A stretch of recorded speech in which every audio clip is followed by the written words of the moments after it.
মে মাস চলছে, আকাশে থালার মতো গোলগাল চাঁদের চেহারা ভাসে, চারপাশে ঝিরিঝিরি বাতাসে পরিবেশ খুবই ঠান্ডা। এমন পরিবেশে প্রিয়তমা না থাকলে কি চলে? চলে না। আর প্রিয়তমার অপেক্ষারত পুরুষটি যদি হয় শিহাবের মতো পাগল প্রেমিক, তাহলে তো কোনো কথাই শোনার উপায় নেই। শিহাবের হাতে বেলি ফুলের মালা, সেদিন মালা দিবে বলেও আর দেয়া হয়নি।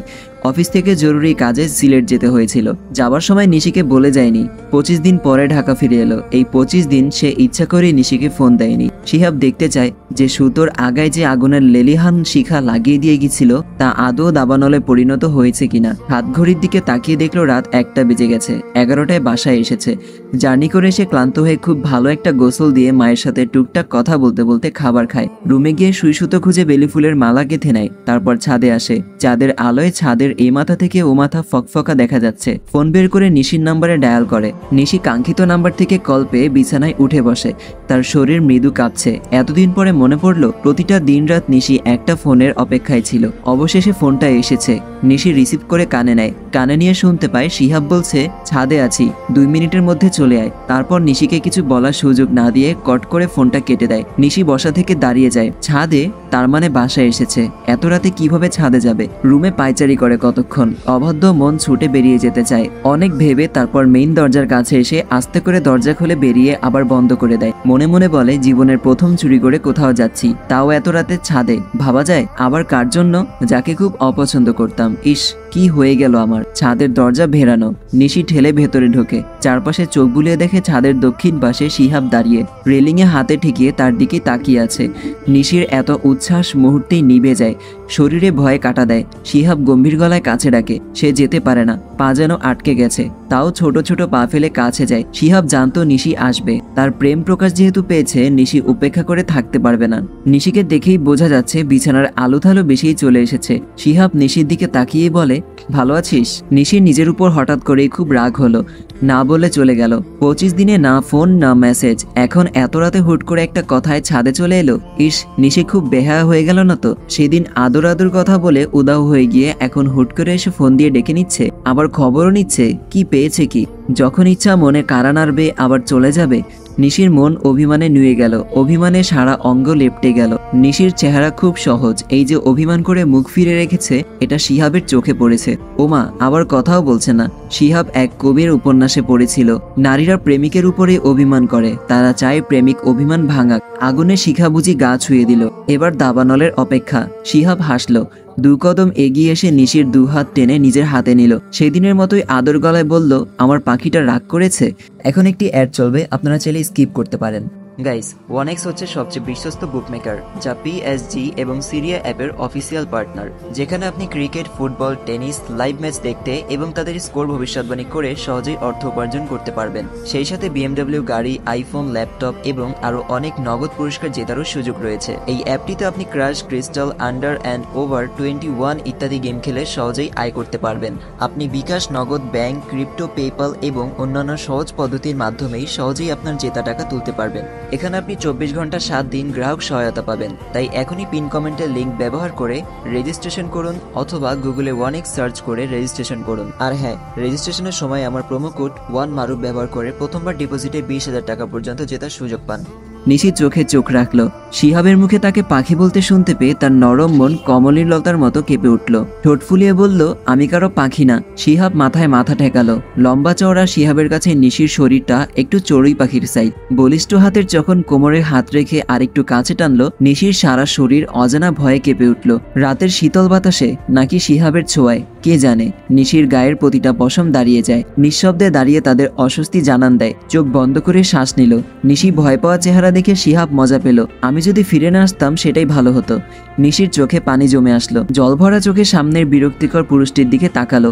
বলা বাহুল্য, এই বিরক্তিকর পুরুষটি এখন তার প্রিয় পুরুষের জায়গায় দাঁড়িয়ে। শিহাব নিশির জলভরা চোখ দেখে আরেকটু বাজিয়ে দেখার জন্য বলল, আজকে আসার সময় আমার সামনের বাসটা ট্রাকের সাথে ধাক্কা লেগে খাদে পড়ে গেল।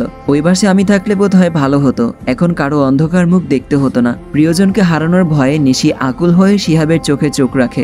2 হাত দিয়ে শিহাবের গলা আঁকড়ে ধরে। ফিসফিস করে বলে, এসব বলবেন না প্লিজ। নিশি যেভাবে শিহাবকে আঁকড়ে ধরে নিজের কথা জানাবে, এটা শিহাব কখনোই কল্পনা করেনি। আবেশে গলা ধরে এলো। ধরা গলায় বলল, আমার পাখিটা যে আমার সাথে কথা বলে না। নিশি চোখ বন্ধ করে বলল, কথা বলবে। শিহাব নিশির চোখের দিকে তাকিয়ে বলল, পাখির কি আমাকে চাই? নিশি আদরিভাবে তাকিয়ে বলল, খুব চাই। শিহাব উত্তরটা পেয়ে খুশি হলো। এত বছরের অপেক্ষা তবে শেষ হবার পথে। বুকের ভেতর অনুভূতিরা আনন্দে উল্লাসে ছোটাছুটি করে। শিহাব নিশিকে হ্যাচকা টানে বুকে মিশিয়ে নেয়। নিশি প্রথমে খুব ভয় পায়, এই প্রথম কোনো পুরুষের বুকে আশ্রয় পেল। লজ্জায় মন কাটা কাটা। আড়ষ্ট হয়ে চুপচাপ শিহাবের বলিষ্ঠ বুকে মাথা দিয়ে লেপ্টে রইল। প্রিয় পুরুষের আলিঙ্গন পেয়ে মনটা ভয়ে খুশিতে নেচে উঠল। 19 বছরের বসন্ত এই রাতের বেলায় দোলা দিল। চোখ বন্ধ করে মিষ্টির ছোঁয়া অনুভব করলো। তখনই শুনতে পেল শিহাব বলছে, আমায় ভালোবাসিস পাখি? নিশি শিহাবের বুক থেকে সরে একটু দূরে গিয়ে দাঁড়ায়। খুব আস্তে করে বলে, আমি জানি না। শিহাব হাসলো। ছাদের রেলিং থেকে বেলি ফুলের মালা হাতে নিয়ে নিশির হাতে পরিয়ে দিয়ে বলল, সমস্যা নেই, আমি জানিয়ে দেব। নিশি বেলি ফুলের দিকে তাকায়। সবসময় শিহাব বেলি ফুল দেয়, আজকে প্রথমেই মালা দিল। নিশি ব্যস্ত হয়ে বলল, শিহাব ভাই এটা কেন দিলেন? আমি এটা যত্ন নিতে পারবো না। শিহাব চোখে চোখ রেখে হাসলো। আজকে শিহাবের আনন্দের দিন। দাবানলে যে নিজেও পুরে ছাড়খাড় হয়ে যাবে সেটা খুব উপলব্ধি করতে পারছে। নিশির কানের কাছে মুখ নিয়ে ফিসফিস করে বলল, ভয় পায় না পাখি, আমি সব শিখিয়ে দেব। নিশি লজ্জায় ঠোঁট কামড়ে ধরে দূরে সরে দাঁড়ায়।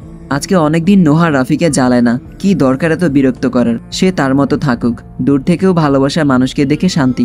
আজকে তার খালাতো ভাই রাসেল কানাডা থেকে এসেছে। এই তো সামনের মোড়ের পরে বাড়িটায় ভাড়া থাকে, সেই জন্য বাসায় সবাই গিয়েছে, নোহা যায়নি। রাফি আসবে।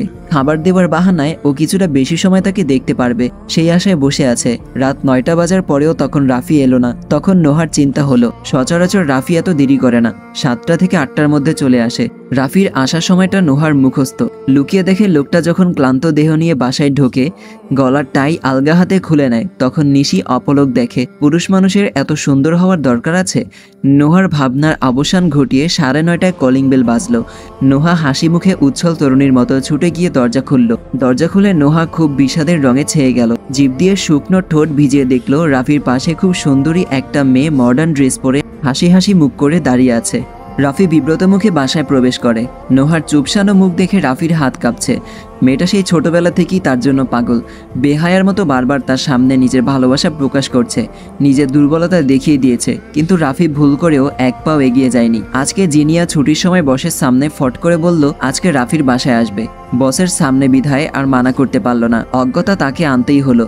রাফির চিন্তায় ঘাম ছুটে যায় যে নোহা এটা দেখলে কি প্রতিক্রিয়া দেবে, কিভাবে ব্যাপারটা নেবে। হলোও তাই। আজকে নোহাই দরজা খুলল।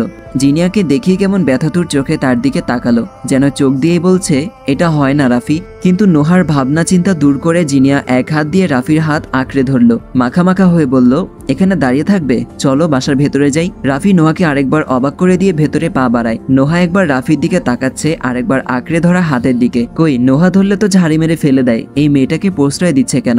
এটা কি রাফির গার্লফ্রেন্ড? কিন্তু শিহাব ভাইয়া যে বলল রাফির গার্লফ্রেন্ড নেই, মিথ্যা বলেছিল। নোহার চোখ উপচে পানি আসতে নিলে নিজেকে সামলে দরজা আটকিয়ে তাদের কাছে যায়। গিয়ে দেখে অসভ্য নির্লজ্জ মেয়েটা রাফির সাথে ঘা ঘেঁষে বসে আছে। সারা সোফা খালি রেখে এত কাছে বসেছে কেন? প্রিয় মানুষের এত কাছে কি অন্য কাউকে সহ্য করা যায়? এত সহজে অন্য কাউকে এমন করতে দেখা। নোহা কঠিন হয়ে দাঁড়িয়ে থাকে। রাফি নোহার দিকে তাকিয়ে বলল, বাসায় কেউ নেই? কাউকে দেখছি না। নোহা অতি কষ্টে কথা বলে, রাসেল ভাই আসছে, তাই সবাই খালার বাসায় গিয়েছে। তখনই জিনিয়া অভ্যাস মতো গলগল হয়ে বলল, ওহ নো রাফি, তাহলে কি কারোর সাথে পরিচয় হবে না? নোহার বুকে যেন সামুদ্রিক কাঁকড়া খামচে ধরেছে। গার্লফ্রেন্ডকে বাসায় পরিচয় করাতে এনেছে। রাফি নোহাকে দেখিয়ে বলল, আমার কাজিন নোহা, আর নোহা আমার বসের মেয়ে জিনিয়া। জিনিয়া বলল, হাই নোহা, তুমি দাঁড়িয়ে কেন? বসো। নোহা কিছু না বলে ধপ করে সোফায় বসলো। জিনিয়া রাফির দিকে তাকিয়ে বলল, আমি শুধু তোমার বসের মেয়ে, আর কিছু না? রাফি জিনিয়ার প্রশ্নে বিব্রত হলো। বিরস মুখে বলল, হ্যাঁ কলিগ। জিনিয়া আহ্লাদি গলায় বলে, যাহ দুষ্টু। রাফি এবার নোহার দিকে তাকালো। নোহা কঠিন চোখে তার দিকেই তাকিয়ে আছে। রাফিকে তাকাতে দেখে গম্ভীর গলায় বলল, চা না কফি? রাফি গম্ভীর গলায় বলল, কফি দে। জিনিয়া উসখুস করে বলল, রাফি ফ্রেশ হলে ভালো লাগতো। রাফি উঠে বলল, হ্যাঁ ফ্রেশ হওয়া দরকার। জিনিয়া সুযোগটা জাস্ট লুফে নিল। রাফির কাঁধে মাথা রেখে বলল, তাই ভালো, চলো রাফি রুমে চলো। রাফি জিনিয়াকে সরাতে সরাতে নোহার দিকে তাকিয়ে দেখলো অবিশ্বাস চোখে তাকিয়েছে, যেন নোহার বিশ্বাস হচ্ছে না। রাফি চোখ কুঁচকে বলল, রুমে মানে? তুমি কি আমার রুমে যাবে নাকি? তুমি নোহার রুমে যাও। জিনিয়া নাছোড়বান্দা সুরে গদগদ হয়ে বলে, না না রাফি, এই বাচ্চা পুটার রুমে গিয়ে কি দেখবো? তার চেয়ে বরং তোমার রুমেই চলো। কতদিনের শখ তোমার রুম দেখবো। চলো চলো। জিনিয়া রাফিকে কিছু বলার সুযোগ না দিয়ে এক প্রকার ঠেলে রুমে নিয়ে গেল। নোহা আর সহ্য করতে না পেরে হাত দিয়ে মুখ চেপে কেঁদে দিল। আজকে সব পানির মতো পরিষ্কার। কেন এত অবহেলা, কেন অপমান, কেন এত তুচ্ছ তাচ্ছিল্য? সবই রাক্ষসিনীর জন্য। আবার বলে কিনা ছোট্ট আপুর রুমে কি দেখবে। আরে অসভ্য মেয়ে, তুই তো আমার জান নিয়েই কারাকারি লাগলি। তুই আর কি দেখার বাকি রাখলি? নোহা চোখের পানি মুছে কিচেনে যায়। রাফিকের জবাব তো অবশ্যই দিতে হবে। রাফি জিনিয়াকে বসতে বলে কাপড় নিয়ে ওয়াশরুমে চলে যায়। দেয়ালে ধাক্কা দিয়ে নিজেকে শান্ত করে। জিনিয়া আজকে বড্ড বাড়াবাড়ি করে ফেলেছে। নোহাটা কিভাবে তাকাচ্ছিল।